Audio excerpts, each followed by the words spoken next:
پریشان ہیں تو کوئی طرح طرح کی بیماری میں مبتلا ہے. علاج ہے، قرآن و حدیث میں علاج ہے، لیکن ہم وہاں تک پہنچتے نہیں.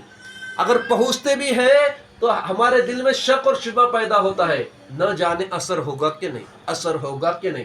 پورا یقین رکھنا ہے میں کرتا ہوا اللہ تو شفا دینے والی ذات تیری ہے. تو غوث اعظم کا ایک وظیفہ ہے، آپ نے مسجد میں بھی پڑھا ہوگا، وہ پیلے طرف اس طرف ہے، وہ جھنڈے پر بھی لکھا ہوا ہے وہ وظیفہ. پیران پیر دستگیر محبوب سبحانی شیخ عبد القادر جیلانی کا قول ہے کہ جو کوئی اس کو پڑھ لے، رات کو سوتے وقت 1000 مرتبہ پڑھنا ہے. کتنی؟ 1000. گنتی 1000 کی ہے. دیکھیے کچھ پانے کے لیے کچھ کھونا پڑے گا، محنت تو کرنا پڑے گی. سب بغیر محنت کے ملنے لگے تو پھر اس کی اہمیت کیا؟ تھوڑی محنت بھی کرنا ہے. سونے سے پہلے 1000 مرتبہ پڑھنا ہے اول آخر درود شریف. کیا؟ بہت آسان ہے. یا سیدنا الشیخ عبد القادر جیلانی شیئا للہ، بس اتنا ہی پڑھنا ہے 1000 مرتبہ. پیران پیر فرماتے ہیں انشاءاللہ تعالی اس کی حاجت پوری ہو جائے گی. اگر حاجت پوری نہیں ہوئی تو خوابوں میں اسے حاجت پوری ہونے کا ذریعہ بتایا جائے گا، حل بتایا جائے گا. لیکن یہاں عقیدہ بہت ضروری ہے، نیت صاف ہونا بہت ضروری ہے، اور 1000 مرتبہ پڑھنا ضروری ہے. انشاءاللہ تعالی حل ہو جائے گا. اگر نہیں ہوا تو حل ہونے کی صورت بتائی جائے گی.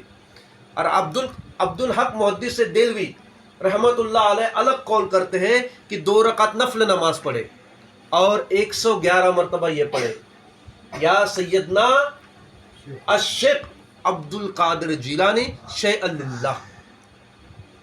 کیا قول ہے عبد الحق محدث دہلوی کا؟ 2 رکعت نفل پڑھے اور 111 مرتبہ پڑھے. آپ دونوں میں سے جو بھی چاہے پڑھ سکتے ہیں. اور یقین رکھیے انشاءاللہ تعالی عبد القادر جیلانی پیران پیر کے صدقے اللہ تعالی ضرور پوری فرمائے گا. اس کا مطلب ہی ہے اے ولیوں کے سردار، اے سیدنا شیخ عبد القادر جیلانی، اللہ کی رضا کے لیے ہمیں کچھ عطا کیجئے اور ہماری مدد کیجئے. اس کا مطلب یہ ہوا. اور ہمارا ہی نہیں بلکہ ہندوستان کا جو بادشاہ گزرا عالمگیر رحمت اللہ علیہ، اورنگزیب رحمت اللہ علیہ، ارے ان کا عقیدہ تھا اورنگزیب رحمت اللہ علیہ کا ولی کا. انہوں نے تو کہنا نہیں، یہ تو پڑھتے نہیں، پڑھنا تو اور بات ہے. انہوں نے اپنے تلوار پر کندہ رکھا تھا، تلوار پر کندہ ہوا تھا اورنگزیب رحمت اللہ علیہ کے. کیا؟ یا سیدنا الشیخ عبد القادر جیلانی شیئا للہ، تلوار پر کندہ ہوا تھا، اور اس کے برکت سے اللہ تعالیٰ اورنگزیب رحمت اللہ علیہ کو بے شمار فتح عطا فرماتا تھا. سبحان اللہ. تو آج ہم بزرگان دین سے دور ہیں، اس لیے ہمیں فتوحات نہیں مل رہے. بزرگان دین سے دور ہے اس لیے ہمیں فیض نہیں مل رہا ہے.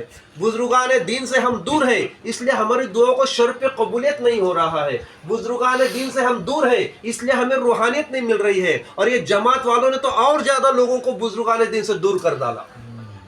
قرآن شریف کا الٹا سلٹا مطلب بتا کر کے اور زیادہ بزرگان دین کو دور کر ڈالا، بزرگان دین سے انسانوں کو دور کر ڈالا. ارے جب ہماری روحانیت ہی دور ہو جائے گی تو کیا ہمیں فیض ملنے والا؟